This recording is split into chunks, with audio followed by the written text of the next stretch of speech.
नमस्कार बंधुरा पुष्पार किचेने आपनादेर स्वागतम। आज आमी एक खारकोल पाता भापा करब। এই যে এখান থেকে আমাদের এখানে জমিতে হয়েছে, এটা তুলে এনেছি। এখন এই যে বেছে নিচ্ছি, ধুয়ে নিয়ে আসি, তারপর এটা বাটবো, বেটে ভাতের উপর দিয়ে ভাপা করব। খারকোল ভাপা করব। এটাকে কেউ খারকোল বলে, এটাকে কেউ ঘাটকোল বলে। আমি বেছে ধুয়ে নিয়ে আসছি। এখন এগুলো আমি শিল নোড়াতে বেটে নেব। বাটার জন্য ওর ভিতরে আমি দেব কিছু জিরে, কিছু লঙ্কা আর একটু লবণ দেব। দিয়ে আমি আগে এটাকে পেস্ট করে নেব। জিরে একটু লবণ দিয়ে বেটে নিয়েছি। এখন এর মধ্যে এই যে লঙ্কা দিয়ে দিলাম, লঙ্কাটা বেটে নেব। বাটার পরে তারপরে ওর ভিতরে খারকোলগুলো দিয়েও একসঙ্গে বেটে নেব। এই যে খারকোলগুলো সব বেটে নিয়েছি। এখন এর মধ্যে দিয়ে দেব স্বাদ মতো লবণ,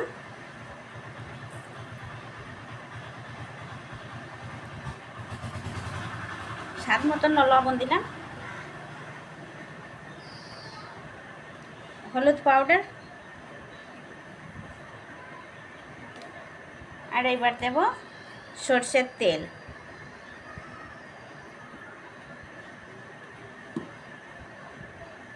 দিয়ে ভালো করে এগুলো মিক্স করে নেব। তারপর ভাত হবে, ভাতের হাঁড়ির ভিতরে দেবো, এগুলো ভাপা হয়ে যাবে।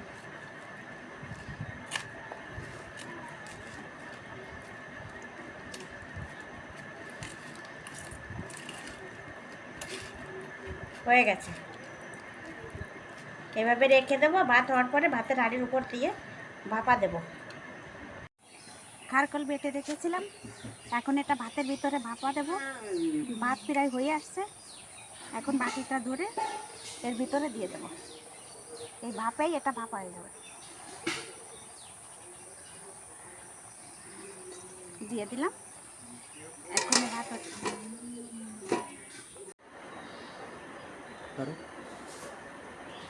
ভাতের মধ্যে দিয়েছিলাম খারকোল ভাপা। এই যে আমার এটা হয়ে গেছে। এখন এটাকে আমি তুলে নিচ্ছি হাতের মধ্যে থেকে। দেখুন কি দারুণ হয়েছে। এই যে আমার খারকোল ভাপা হয়ে গেছে। এখন এটা ভাতের সাথে খেতে খুব ভালো লাগবে।